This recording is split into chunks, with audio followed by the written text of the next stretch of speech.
Sab ľudia, nie je pre mňa úplne ľahké začínať takéto videá. No lenže, hold, budem si musieť na to asi zvyknúť. Teraz respektíve som sa vybral si zacvičiť. Chcel som ísť už cvičiť ráno, lenže bohužiaľ nejako mi tento deň nevidel už len z toho princípu, že som ešte bol ráno v Poprade a keďže bývam, dajme tomu, že decentne ďaleko od Popradu, tak nebola to úplne 20-minútová cesta. Áno, dneska si ideme zacvičiť nohy. Možno sa troška porozprávame a uvidíme, čo bude ďalej. Teraz som si všimol, že mám na kamere 23%, čo neviem, či to úplne vydrží na celý deň. Je to celkom ťažko rozprávať pred kamerou, z toho princípu, že nemám sa pozerať tu, ale mám sa pozerať tu. Ako som hovoril, chcel by som robiť takéto videá. Uvidíme, ako dlho to vydrží. Dúfam pre mňa osobne čo najdlhšie, že chcem, aby to vydržalo. Chcem využiť znalosti, ktoré mám, pretože som vyštudoval informačné a digitálne technológie na škole v Poprade. Ale vlastne ešte predtým som sa venoval nejakému tvoreniu videí, strihania, úprave a tak ďalej, takže bola by to podľa mňa škoda, keby to nevyužiť. Takže dneska, toto je moje ihrisko a ideme si dneska tak celkom pekne zacvičiť nohy, by som povedal. Poriadne som nohy necvičil teraz, dajme tomu tak 2 týždne, keďže neviem, čo sa mi stalo, ale na tréningu sa mi nejak natiahla spodná časť chrbta a niečo ako na ten štýl, ako by vás seklo, lenže ja som to nepocítil ako seknutie, skôr ako niečo, že vás natiahlo. Takže celkom to bolelo z tohto princípu, ale už ma to prešlo a povedal som, že potrebujem dobiť testosterón, takže ideme si dneska podcvičiť nohy. Začneme dneska s predkopávačkami. Naložím asi len 20-ky na prvú sériu a uvidíme, jak to pôjde a podľa toho sa potom rozhodneme, či pôjdeme vyššie, alebo respektíve pôjdeme vyššie, alebo určite pôjdeme vyššie. Ale hej, treba rozhýbať nohy a uvidíme, ako to pôjde ďalej.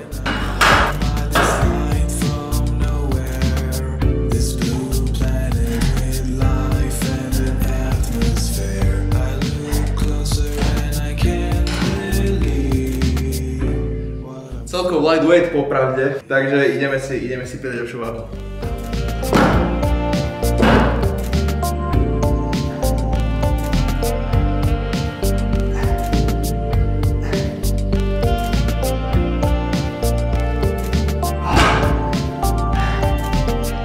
Celkom chvíľu už aj tretiu sériu asi dáme s 30-kami. Ľudia, ešte takto medzi nami sme sa troška aj porozprávali, zoznámili. Ja s vami, vy so mnou. Keď to bude znieť, by som povedal, že asi blbo, keď vám skoro 20 ročných chlapcov bude rozprávať nejaké tie rady. Ale si myslím, že v živote som stretol dosť ľudí a ocitol som sa v nejakých takých situáciách, ktorých by sa bežný človek asi úplne nestretol. A si myslím, že ma to celkom veľa naučilo, či ma to naučilo veľa skúsenostiam do života, alebo rozvinulo či duševne, mentálne, fyzicky, alebo hociak inak. Ale jedno, čo by som chcel dať, znamená to, že proste zbytočne neškatulkujte ľudí. Vidíte hneď prvýkrát človeka, tak si poviete, že ten je určite debil, lebo hento tak sa oblieka, tak to nie. Veľa ľudí toto robí, to je za mňa celkom veľký problém. Tiež som mal s tým celkom veľké problémy. Neviete, čím si ten človek sám prechádza. Môžu to byť banálnosti, môžu to byť nejaké väčšie veci, či už zdravotné, alebo duševné, alebo rodinné, alebo niečo podobne. Vtedy pre toho človeka môže byť takéto ťažšie obdobie, by som nazval.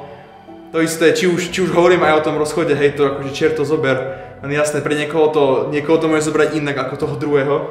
Preto hovorím, že dávajte si pozor na to, jaký máte prvý svoj názor na človeka, pretože síce ten človek nemusí vyzerať na prvý pohľad úplne najlepšie, lenže možno dokiaľ spoznáte alebo sa s ním porozprávať, či už len pri prvom slove môžete zistiť, že to je naozaj dobrý človek, len sa mu staví celkom nepríjemné veci v živote, takže ja asi toľko, čo som vám chcel povedať.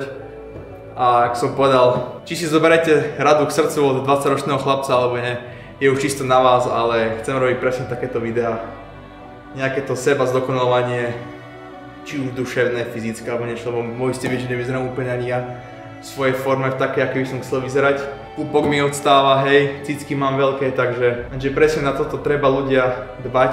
A tak ako si vyčistí hlavu od takýchto situácií, za mňa osobne nepomáha presne to cvičenie alebo nejaká prechádzka v prírode, že si poviete, to je klišé, lenže nie, naozaj čo je.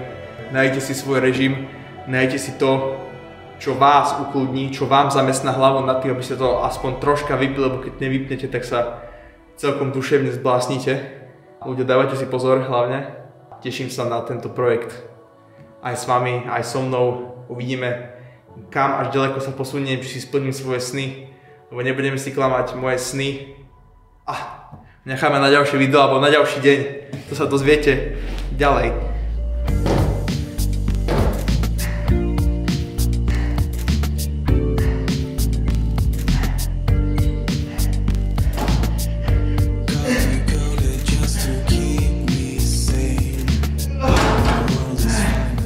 Jak ďalší môj jeden z úvodných cvikov si dáme hack and drapy. Hack and drapy robím po celkom dlhom čase, pretože keď som bol menší, tak ja som strašne rýchlo vyrastol, ja mám niečo okolo skoro 2 metrov, teraz 95, 96. A to všetko vlastne vyhúplo, keď som bol 7-8, takže celkom ma to poznačilo na kolienka. Takže tým pádom som nemohol robiť úplne veci typu drapy a tak podobne. Takže o to som teraz celkom ochudený, lenže posledné roky, 3-4 roky som sa dával poriadne dokopy s kolenami. Konečne môžem byť šťastný, že môžem robiť či sumo drapy, či drapy. Takže poďme to zničiť. Kolena ma síce ešte úplne nepočúvajú, ale preto začneme s menšou váhou, dal som si iba desiatky a neverím, že sa posunieme o niečo vyššie. Že som tu sám, nemám tu nikoho, kto keby náhodou sa zrýpem, tak ma vyťahol hore a hlavne opatrne, hlavne opatrne.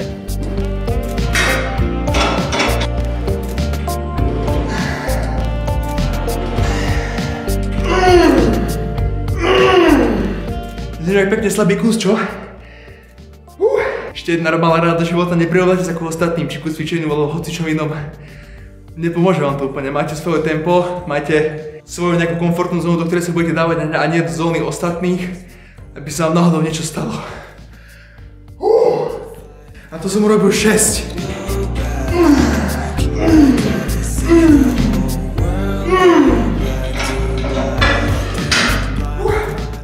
Moji zlatí tieto fillery v úvodzovkách natočíme asi na telefón. Lebo som idiot a zabudol som nabiť kameru.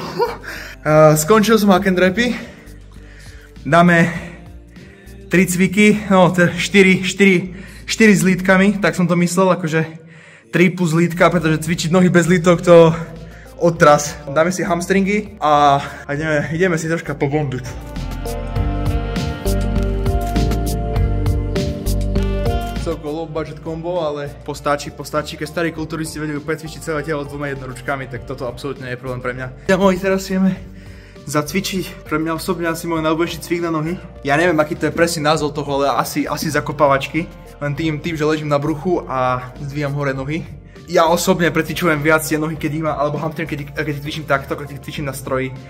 Nejdem vám hovoriť nejaké rady do cvičenia, v tom si myslím, že ste väčší experti vy ako ja. Tento cvik je pre mňa úplne, že bomba, máme špica, fakt, top.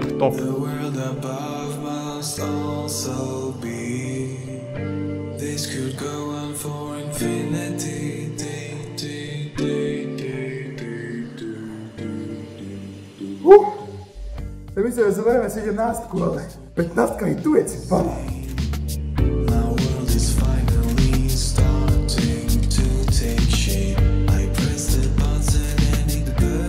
To je šúfel, čo? To je ten rok toho, keď na sebe nepracujete. Na niečím sa zamyslíte, od niečoho ostanete, ale bohužiaľ také tých vecí zmeniť nejde a bohužiaľ chytí vás to a zabudnete na samého seba. Ľudia, dúfam, že nie je otrávne, že veľa rozprávam a snažím sa byť múdry, ale vôbec tak nie, ja sa nechcem byť múdry a skorej chcem sa len... Rád rozprávam, viete, ja rád rozprávam s ľuďmi, rád proste počúvam ľudí. Rád komunikujem s ľuďmi. Tým, že ja sa vyrozprávam, dostanem do seba nejaké pocity von, ktoré ja úplne sám od seba dať neviem. Si myslím, že každý človek má nejaký ten stav, ktorý keď nastane, tak nevie, čo má robiť. Lenže mne napríklad pomáha to, že sa takto viem pekne vyrozprávať, či už tuto s kamerou, respektíve s vami ľudia, čo toto video pozeráte, alebo či s rodinou, s kamarátmi. Lenže viete, teraz prišlo také čudné obdobie, som to nazval v mojom živote. Pretože ako som povedal, mám 20 rokov a nie, že sa snažím byť múdry alebo niečo, ale ja tieto videá skôr robím len preto, aby som možno niekomu pomohol, kto je v mojom veku alebo mladší. Dúfam, že to niekomu aj vlastne pomáha.